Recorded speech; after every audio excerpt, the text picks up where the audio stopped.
오늘 주신 하나님의 말씀 신약성경 빌레몬서 1장 10절에서 12절까지의 말씀입니다. 신약성경 350페이지쯤에 있는 빌레몬서 1장 10절에서 12절까지의 말씀입니다. 신약성경 350페이지쯤에 있습니다. 빌레몬서 1장 10절에서 12절까지 말씀 제가 봉독하겠습니다. 갇힌 중에서 낳은 아들 오네시모를 위하여 내게 간구하노라. 그가 전에는 내게 무익하였으나 이제는 나와 내게 유익함으로 내게 그를 돌려보내노니 그는 내 신복이라. 아멘.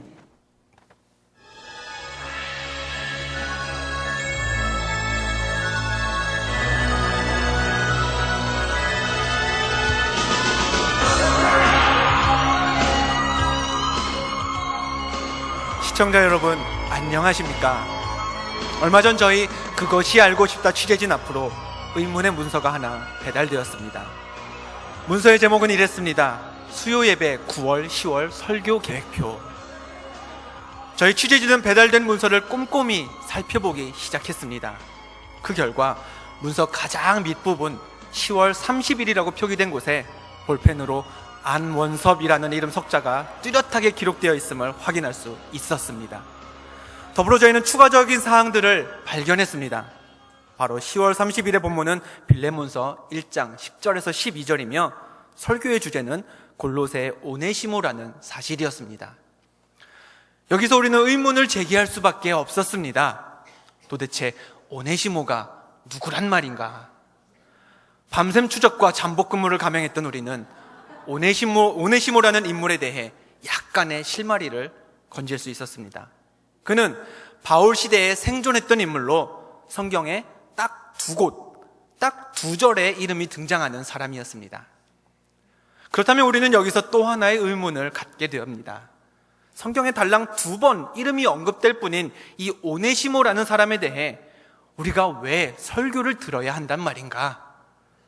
애초에 설교 계획을 세운 이 모종의 권력층과 오네시모 사이에 어떤 유착관계가 있는 것은 아닐까? 혹시 모세와 다윗 이런 유력한 사람들을 제치고 설교 시간에 자신의 이름을 거론하게 만든 오네시모가 교회 측이 어떤 불법적인 특혜를 제공한 것은 아닐까? 그것이 알고 싶다. 오늘은 오네시모라는 이 의문투성이의 인물에 대해 집중적으로 살펴보도록 하겠습니다. 먼저 준비된 영상 자료를 보시겠습니다. 아주 오래전 골로새라는 동네에 빌레몬이라는 사람이 살고 있었습니다. 그는 굉장한 부자였습니다. 어느 날 바울 사도가 골로새를 방문하게 되었습니다. 바울은 열심히 복음을 전했습니다. 많은 사람들이 바울의 말씀에 주님을 영접했고 빌레몬 또한 그리스도인이 되었습니다.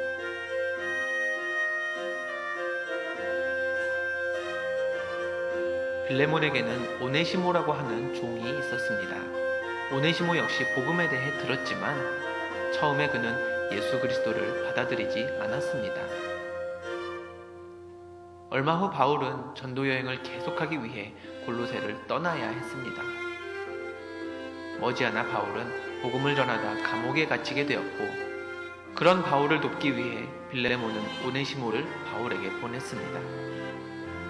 그러던 중 오네시모는 예수를 그리스도로 영접하게 되었습니다. 감옥에 머물던 바울은 성실한 일꾼 오네시모가 더 이상 누군가의 종으로 살기를 원치 않았습니다. 바울은 오네시모를 빌레몬에게 돌려보내면서 그에게 편지를 썼습니다. 편지는 자기에게 큰 도움이 되었던 오네시모를 종이 아닌 형제로서 잘 부탁한다는 내용이었습니다. 빌레몬서는 이런 이유로 기록된 바울의 편지입니다.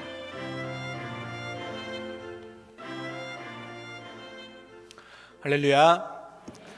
여러분 혹시 성경 창세기를 읽어보신 적 있으십니까?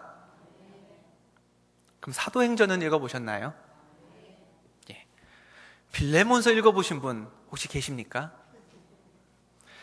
50장이나 되는 창세기, 또 마태복음과 함께 신약에서 가장 긴 말씀 28장으로 된 사도행전은 우리에게 굉장히 익숙하지만요, 정작 달랑 한 장으로 되어 있는 빌레몬서는 많은 그리스도인들의 관심을 받지 못하는 그런 말씀인 것이 사실입니다. 설교자도 마찬가지입니다. 사실 수요일 오전 예배, 이 예배 시간의 본문은 이제 제가 정하는 게 아니라 본문과 스케줄이 정해져서 목사님들에게 이렇게 할당이 됩니다. 제가 은혜 받은 말씀을 자유롭게 전할 수 있다면 모르지만 이왕 정해진 본문으로 설교하는 것이라면 그래도 익숙한 본문, 우리가 많이 읽어봤고 그렇기 때문에 할 얘기도 많은 본문이 사실 더 반가운 게 맞습니다.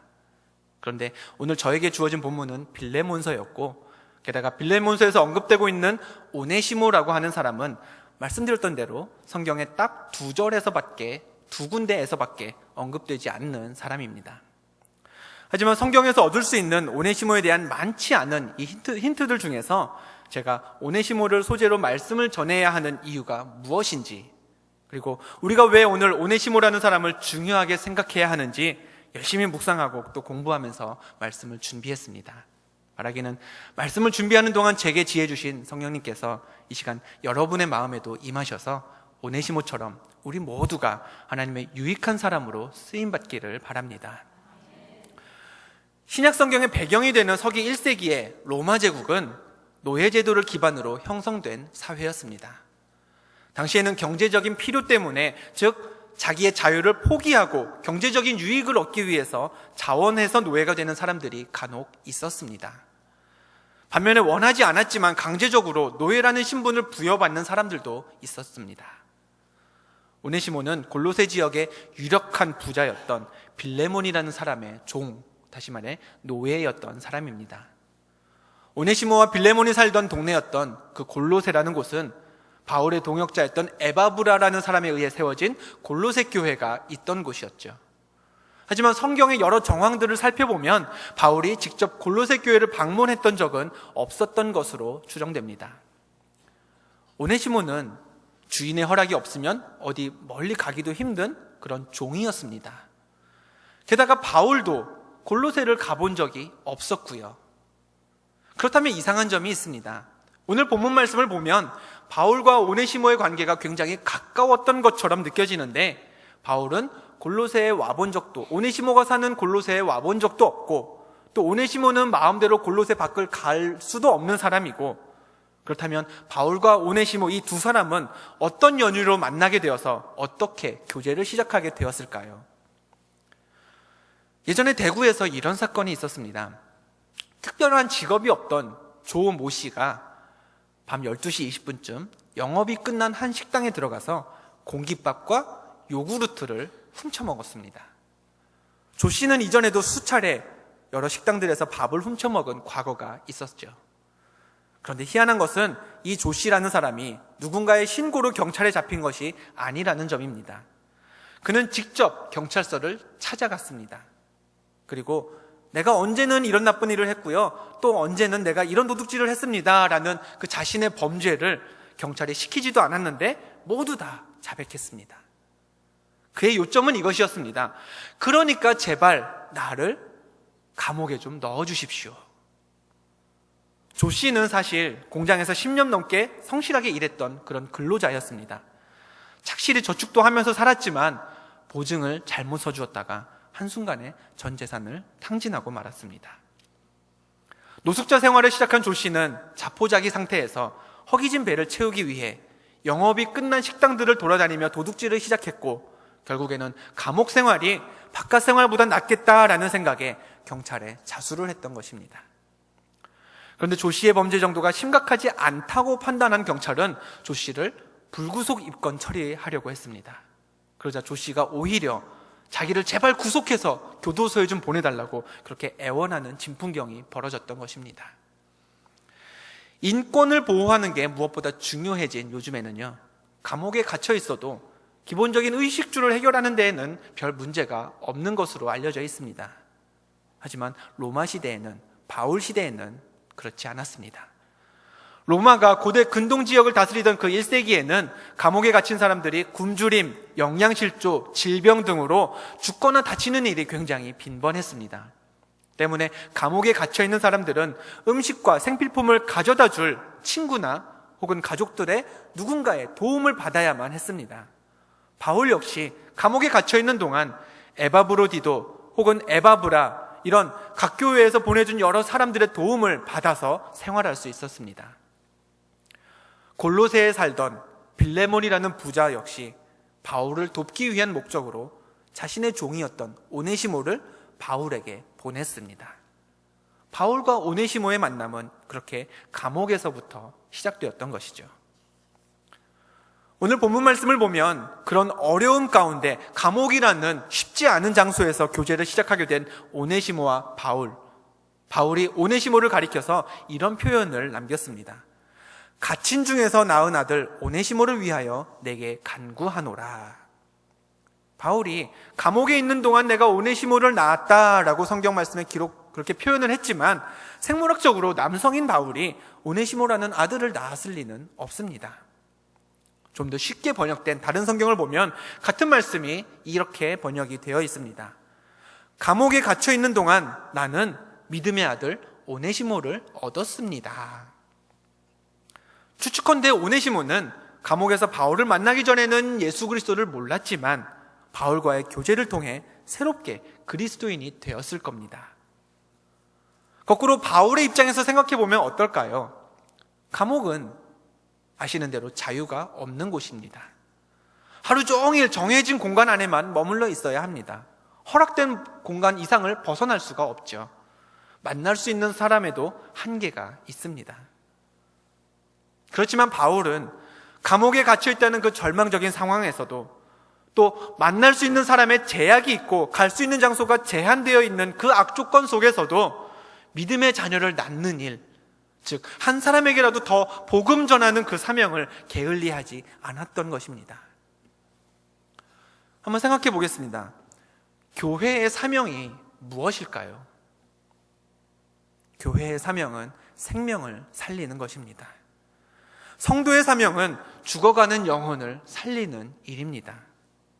그렇다면 지금 저와 여러분은 그 사명에 합당한 삶을 살고 계신지요? 서울여대 기독교학과 교수로 있는 장경철 교수님이란 분이 있습니다. 그분의 가정에 셋째 아이가 태어났을 때의 일입니다. 집안에 이제 갓난 아이가 있다 보니까 부모가 아이를 어디 데리고 나가기도 쉽지 않고 또 아이를 두고 부모가 외출을 하기는 더더욱 어려운 상황이었죠. 그런 탓에 첫째와 둘째 아이도 어디 주말이나 시간이 나도 엄마 아빠와 어디 놀러 가지를 못하고 계속 집에만 있게 되었던 것입니다. 하루는 목사님이 그런 첫째와 둘째 아이가 조금 가엾기도 하고 미안하기도 해서 아이들이 좋아하는 햄버거를 사주려고 근처 햄버거 가게로 아이들을 데리고 나갔습니다. 아이들은 오랜만에 집 밖을 나가는 아빠와 집 밖을 나가는 일이라 좋아하면서 아빠를 따라갔습니다. 가는 도중에 목사님이 아이들에게 물었습니다. 얘들아, 아빠가 너희들한테 햄버거 왜 사줄까? 아빠가 우리를 사랑하니까 사주는 거지. 그러면은 너희들도 막내 동생이 밤에 잠 안 자고 울기도 하고 그래서 너희를 깨우기도 하고 말 안 듣고 혼자 신경질 내도 그래도 너희들이 언니 오빠니까 잘 돌봐줘야 된다. 왜 그렇지? 바로 조금 전에 아빠가 자기들을 사랑하기 때문에 햄버거를 사준다는 얘기를 했던 터라 목사님은 아이들이 우리가 동생을 사랑하니까 라고 대답할 줄로 예상했었습니다. 그런데 당시 초등학생이던 큰아이가 이렇게 대답했습니다. 목사님의 예상과 다른 대답이었죠. 아이는 엄마가 동생을 힘들게 낳았으니까 라고 답했습니다. 첫째 아이는 엄마가 임신기간 동안 얼마나 고생을 했는지 출산하는 순간에는 또 얼마나 힘들었는지 곁에서 다 지켜보았기 때문에 자기 동생이 쉽게 얻어진 생명이 아니라는 사실을 깨닫고 동생한테 잘해줘야겠다라는 생각을 했던 것입니다. 사람은 누구나 힘들게 만든 물건일수록 더 아끼기 마련입니다. 가족들이 간단하게 끓여준 라면을 맛있게 먹어주면 그것도 고맙지만 그러나 힘들지만 정성을 들여 준비한 음식을 맛있게 먹어줄 때 어머니들의 뿌듯함은 더 클 수밖에 없습니다. 우리는 육신으로 낳은 자녀가 얼마나 큰 고통을 견딘 후에 얻은 열매인지 잘 알고 있습니다. 그렇기 때문에 자녀를 사랑하고요, 세상 무엇보다 아낍니다. 그렇지만 바울이 오네시모를 낳았듯 영적인 자녀를 낳는 일, 복음을 전해서 한 영혼을 구원받게 하는 일에는 그만큼의 비중을 두지 않습니다. 조금 관심 가져주면 되지 뭐. 어려운 일 있을 때 챙겨주고 연락 좀 자주 하면 내 할 일은 다 한 거 아닌가? 육신의 자녀를 낳는 과정과 비교했을 때 영적인 생명을 낳는 일을 우리는 훨씬 쉽게 생각합니다. 만약 복음을 전하는 일에 출산의 고통만큼 그런 큰 어려움을 감내해야 한다면 아직은 하나님의 때가 아닌가 보다, 아직은 내 기도가 부족한가 보지, 이런 핑계로 기회를 다음으로 미루기도 하지요. 그러나 하나님은 어떠실까요? 사실 전능하신 하나님에게는 이 천지 만물을 창조하시는 일 자체가 그렇게 힘든 일은 아니었을 겁니다. 성경에 기록된 대로 하나님께서는 말씀만 하시면 모든 것이 곧 이루어졌기 때문입니다. 하나님은 인간을 창조하실 때에도, 우리를 만드실 때에도 큰 힘을 들이지 않았습니다. 먼저 흙으로 빚으셨고 그 다음에 생기를 불어넣은 것, 그것이 전부였습니다. 하지만 저와 여러분을 하나님의 자녀로 삼기 위해, 구원받은 영적인 자녀로 거듭나게 하기 위해 하나님이 어떤 고통을 감당하셨나요?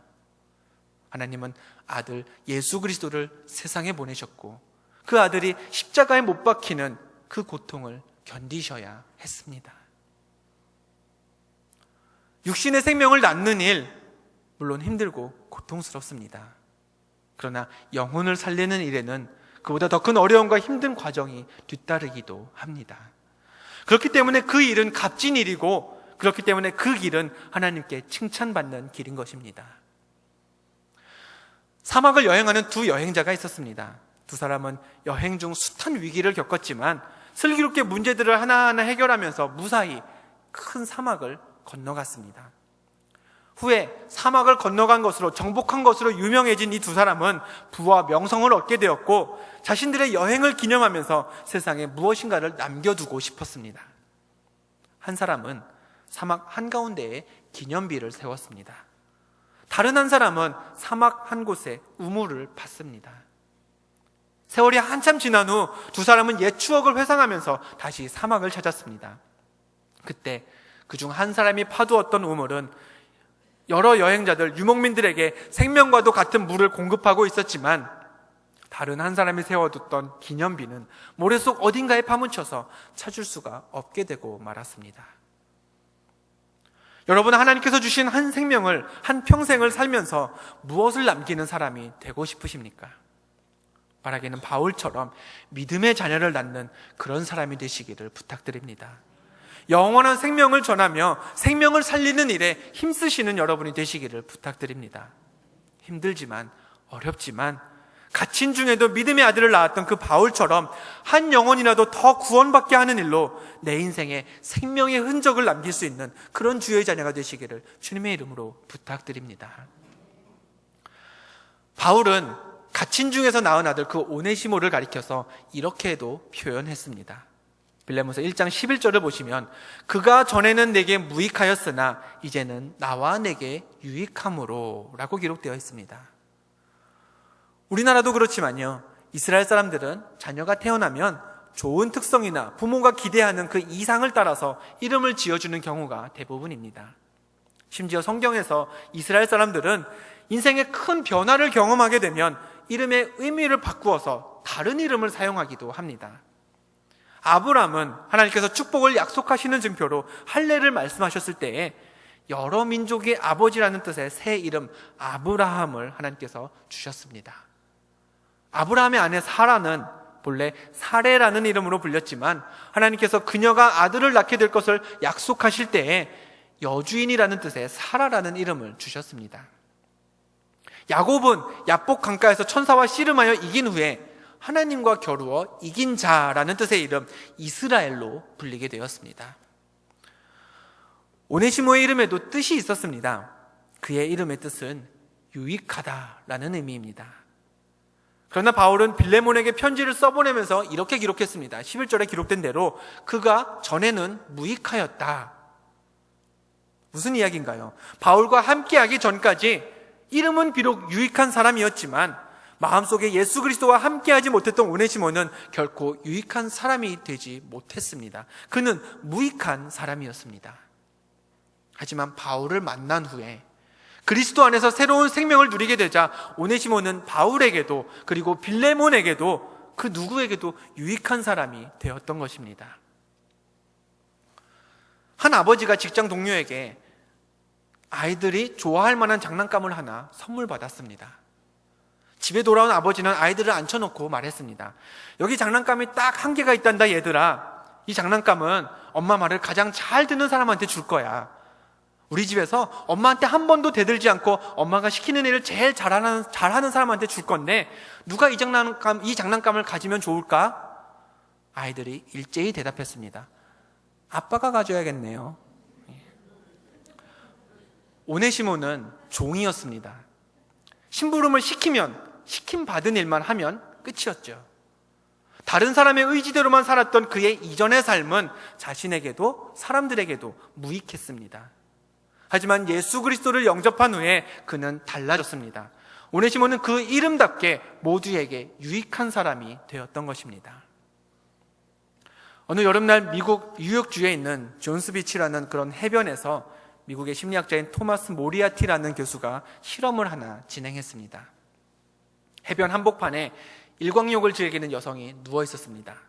여성은 수건을 쫙 펼쳐놓고 그 수건 위에 누워서 라디오를 듣다가 조용히 일어나서 자리를 떠서 어딘가로 사라졌습니다.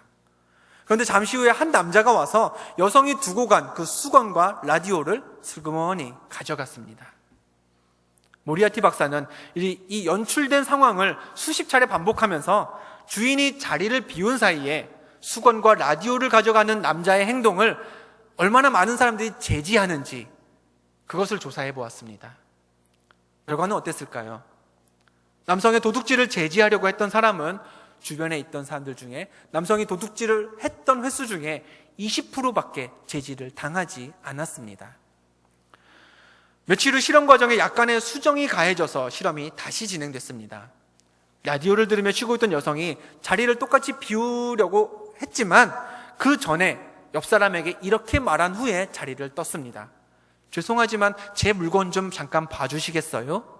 라는 메시지를 옆 사람한테 부탁하고 그 다음에 자리를 떴던 거죠. 이후에 낯선 남성이 나타나서 수건과 라디오를 집어가려고 하자 여자의 부탁을 받았던 사람들 중 95%의 사람들이 이 남자의 행동을 가로막았다고 합니다. 모리아티 박사는 이런 현상이 일어난 이유를 사람들 내면에 있는 일관성 때문이라고 지적했습니다. 그리고 그는 일관성의 법칙이라는 것을 만들었습니다. 일단 한번 주인 여성에게 수건과 라디오를 내가 지켜주겠습니다 라고 약속을 한 사람은 그 약속을 지켜야 한다는 생각 때문에 그 뒤의 행동들을 변화시킨다는 거죠. 자기가 했던 말과 행동을 일치시키기를 누구나 원한다는 것입니다. 사람들은 보통 한 가지 입장을 취하게 되면 그 입장에 대해서 일관성 있게 행동합니다. 때로는 자신들의 감정이나 행동들까지도 이미 결정된 입장을 정당화하는 그런 방향으로 맞춰가게 됩니다. 또 우리 사회가 일반적으로 변덕쟁이나 우유부단한 사람, 또 언행이 일치하지 않는 사람을 좋지 않게 보기도 합니다. 그런데 어떤가요? 일관성을 지킨다는 게 늘 좋은 면만 있을까요? 유익한 일관성과 어리석은 일관성은 분명 구분되어야 합니다. 세상에는요, 한 번도 교회에 가본 적이 없다는 이유로 끝까지 교회에 발걸음을 옮기지 않는, 발을 들이지 않는 사람들이 있습니다. 다른 종교를 믿는다는 이유로 복음을 끝까지 일관되게 거부하는 사람들도 있습니다. 교회가 낯설다는 이유로, 예배드리는 분위기가 불편하다는 이유로 일관되게 예배를 외면하는 사람들 또한 있습니다. 일관성에는요, 무엇보다 방향이 중요합니다.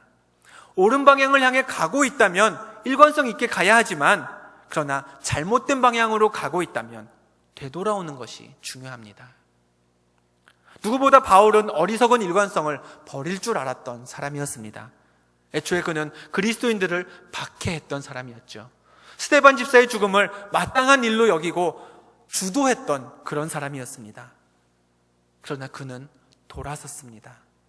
죽음에 이르는 길에서 영원한 생명을 사모하는 길로 돌아섰습니다.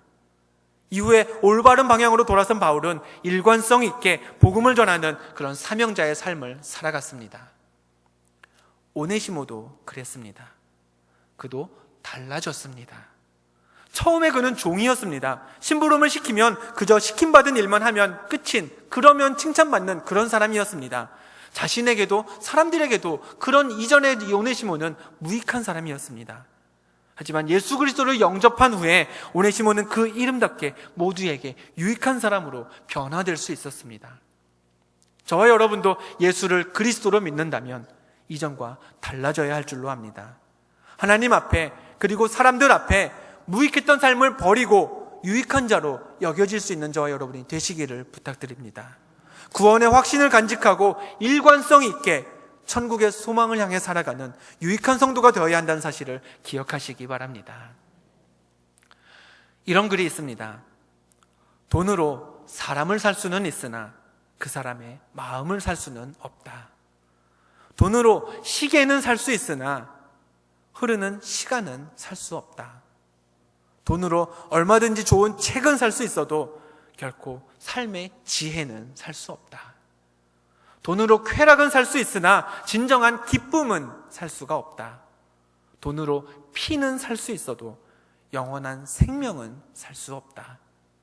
돈이 있으면 성대한 장례식은 치를 수 있지만 행복한 죽음은 살 수가 없다. 돈으로 종교를 살 수는 있으나 진정한 구원은 얻을 수 없다. 세상에서 가장 유익한 것이 무엇인지 물을 때 많은 사람들이 물질을 꼽습니다. 그러나 우리는 다 압니다. 돈으로 할 수 없는 일이 있고 돈으로 이루지 못하는 일이 얼마든지 있다는 사실을 우리는 다 잘 알고 있습니다. 분명 세상에는 돈보다 더 큰 힘이 있습니다. 물질보다 더 유익한 것이 분명 있습니다. 오네시모는 그것이 무엇인지 깨달았습니다. 그렇기 때문에 그는 바울을 통해 예수 그리스도를 믿게 되었고 변화될 수 있었던 겁니다. 무익했던 그가 유익한 사람이 되었던 것이죠. 믿음의 가치, 신앙이라는 것의 중요성이 점점 희미해지는 세상을 살고 있는 우리들이지만 바울처럼 영적인 자녀를 낳는 일에 더욱 힘써야 합니다. 오네시모처럼 무익함을 버리고 과감히 유익한 변화를 이루기 위해 최선을 다해야 합니다. 예수 그리스도를 통해 우리를 구원하신 그 변함없는 하나님의 사랑을 힘입어서 하나님과 사람들에게 유익한 사람으로 여김받고 또 그렇게 쓰임받는 저와 여러분의 삶이 되시기를 주님의 이름으로 간절히 축원합니다. 기도하겠습니다. 하나님, 바울은 갇힌 중에 오네시모를 영적인 아들로 삼았습니다. 갇혀있지도 않은 우리들은 영혼을 살리는 일에 어떤 열매를 맺고 있는지 돌아보게 됩니다. 복음을 간직하는 일뿐 아니라 복음을 복된 소식으로 전하는 그 일에도 더욱 힘쓸 수 있는 그런 우리들 되게 하여 주옵소서. 오네시모처럼 잘못된 길을 가고 있을 때 돌아설 수 있는 용기를 우리에게 허락하여 주옵소서. 나의 길을 고집하지 않게 하시고 하나님의 자녀가 되어서 하나님과 사람들에게 유익한 사람으로 쓰임받는 우리 모두가 되게 하여 주옵소서. 특별히 추수감사주의를 앞두고 있습니다. 무익했던 우리를 유익한 주의 자녀로 삼아주신 그 하나님의 은혜에 감사하며 사는 우리들의 삶이 되게 하여 주옵소서. 예수 그리스도의 이름으로 기도하옵나이다. 아멘.